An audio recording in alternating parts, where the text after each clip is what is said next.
Je suis Corinne Matijazic, je suis chorégraphe et j'enseigne aussi la danse classique, la danse contemporaine, dans une structure, dans un établissement qui a été complètement conçu pour cet art et qui se situe à Cambrai. Cette compagnie de danse, cette compagnie Terpsichore est un lieu de création où sont réunis des danseurs, des danseuses, bénévoles, amateurs, d'une solide formation, d'un bon niveau, avec pour envie de participer à une expérience de création avec l'élaboration de ballets contemporains qui durent environ 1 heure. Et c'est leur engagement personnel, leur talent qu'on essaie de mettre en valeur sur scène, en essayant aussi de déployer des ballets sur des thèmes qui me tiennent à cœur.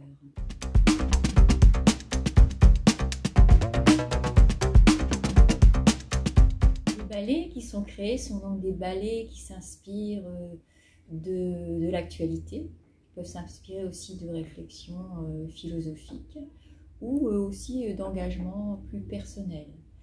Il est possible que je crée un ballet, comme cela a été fait déjà, sur le thème de la démocratie ou en m'inspirant de l'éloge de la folie d'Erasme ou encore de la servitude volontaire de la Boétie ou encore d'Utopia, Thomas More. Et puis il y a aussi des sujets plus spirituels peut-être sur le thème de l'éternité. Je peux aussi travailler en rapport avec l'actualité. Par exemple, lors des créations, des rencontres artistiques de l'ESCO, où j'étais cofondatrice avec Anne Lagoutte, nous avons présenté un ballet sur le thème de l'eau, sur sa difficulté à préserver sa pureté, sur sa fragilité, sur la façon qu'il faut mettre en œuvre pour sa sauvegarde.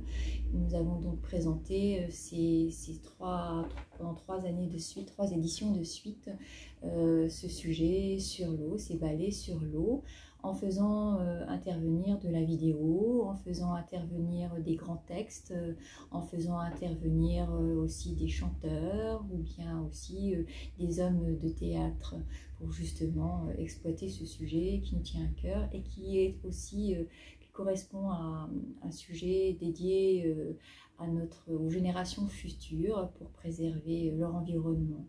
À ce sujet, beaucoup de choses ont été faites, mises en œuvre pour que des collégiens, des enfants des écoles primaires, aussi des lycéens soient touchés par ce sujet en leur faisant regarder les spectacles, en les faisant participer à tout un tas de structures, de choses qui ont été mises en place pour les sensibiliser à ce sujet et à l'écologie et à l'environnement de la nature.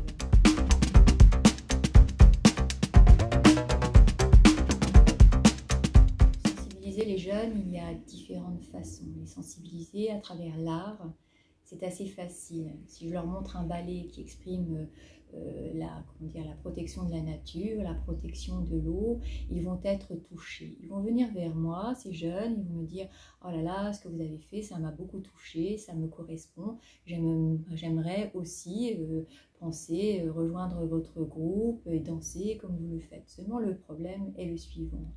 La danse, c'est compliqué. On demande à un enfant de danser. Il a 10 ans, il n'a jamais dansé. On lui demande de courir, on lui demande de sauter, et puis on lui demande beaucoup de s'asseoir. On va lui demander de danser avec un corps qu'il ne connaît pas. Donc je crois que la première chose à faire dans le système éducatif pour vraiment toucher les gens, les enfants qui deviennent des adultes qui savent s'occuper de l'art chorégraphique, il faut leur apprendre à connaître leur corps. Le corps, c'est un outil formidable, on l'a sous la main, il est à nous, il appartient à nous-mêmes, on n'a besoin de rien, d'aucun objet, c'est juste là, il faut juste simplement se demander comment il fonctionne. Et là, je pense que les enseignants, je pense que les gens comme nous qui exerçons ce métier de danseur, il faut leur montrer un simple geste, savoir comment fonctionne son corps, les articulations, savoir les nommer, savoir ce qu'on peut faire avec quelle énergie. Regardez, je vais faire un simple geste de mon poignet. Je vais faire ce geste-là et je vais faire celui-ci. Regardez bien l'expression qu'il a, la différence entre les deux. Le premier que j'ai réalisé, c'est le même que le deuxième. C'est la même articulation qui travaille. Le premier était empreint de délicatesse et le deuxième plus rapide. Et peut-être il symbolisait quelque chose comme le rejet, quelque chose que je ne voulais pas voir occuper devant moi ou quelque chose comme ça. Eh bien ces choses-là, si vous ne l'expliquez pas à un enfant, si vous n'expliquez pas comment on peut bouger, il ne le saura jamais. Alors le jour où il voudra rejoindre une compagnie de danse ou se mettre à pratiquer la danse, il dira mais ce corps je ne le connais pas, ça me fait peur, c'est trop difficile et je m'en vais, c'est trop difficile. Imaginons quelqu'un qui veuille lire un grand texte sans jamais avoir appris ni l'alphabet, ni les mots, ni les phrases. Bien sûr aussi, il va partir en courant, il va dire ceci n'est pas pour moi, c'est trop difficile. Alors qu'il s'agit juste d'un problème d'éducation, il s'agit juste de mettre les choses en phase d'apprentissage. On apprend un mot, on apprend une phrase, on apprend un texte, on sait lire un texte et on sait lire peut-être bien d'autres choses, des grands romans, des grandes choses. La danse, c'est pareil. On commence par un petit geste, on commence à vouloir faire le vent, ou bien le roseau, ou bien l'oiseau. Et puis après, de ces jeux tout à fait ludiques, on part sur des choses beaucoup plus profondes, avec l'émanation de nos sentiments. Il ne faut pas oublier que le corps, c'est le prolongement de notre esprit, de notre pensée, et qu'à travers lui peuvent passer de grands messages.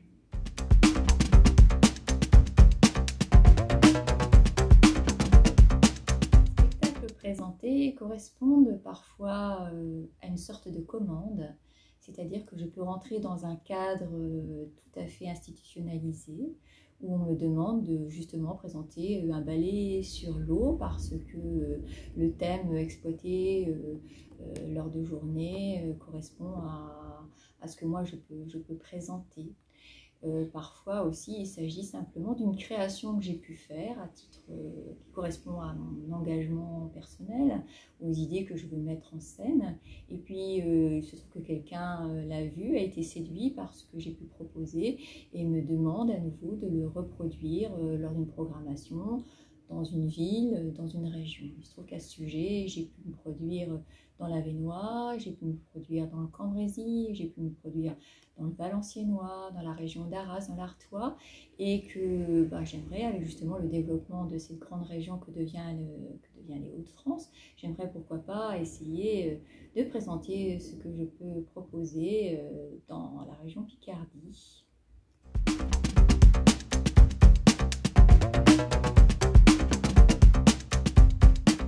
Ça paraît parfois quelque chose de difficile, difficile à côtoyer. Par exemple, un jeune qui a vu un spectacle qui lui a beaucoup plu ne va pas forcément avoir les moyens de rencontrer une structure qui puisse lui apporter l'apprentissage de la danse. Là, c'est peut-être là la façon dont est structuré notre État, de mettre les moyens à disposition de tous les jeunes pour qu'ils rencontrent des structures, pour qu'ils apprennent à danser. Et puis aussi les bonnes personnes, parce qu'il y a bien entendu des phases de découragement, des phases où on stagne, et la bonne personne, le bon pédagogue saura dire à ce jeune, à cet enfant qu'il faut persévérer. La danse est un art, ça demande beaucoup de temps, ça demande de la patience, de la persévérance, des encouragements, et puis acquérir une certaine liberté de confiance en soi pour aller plus loin, pour aller dans les détails, et puis pour un jour peut-être essayer d'avoir la capacité de faire passer des messages comme moi j'ai pu le faire. Et puis lorsqu'on est un peu fâché, eh bien, il y a ce geste-là qui nous libère, et puis quand on a envie de dire quelque chose de beau, de tendre, il y a ce geste-là qui peut évoquer la tendresse. Et puis quand on a envie de faire des choses plus revendicatives, eh bien, on se met tous en scène, et puis on passe par des choses beaucoup plus fortes. Toutes ces choses-là, il faut que les jeunes puissent les rencontrer, et je pense que peut-être les structures d'État, les pouvoirs publics peuvent mettre à disposition les bons endroits et les bonnes personnes pour encourager ces jeunes à s'épanouir, à s'édifier, à se rencontrer dans un discours commun.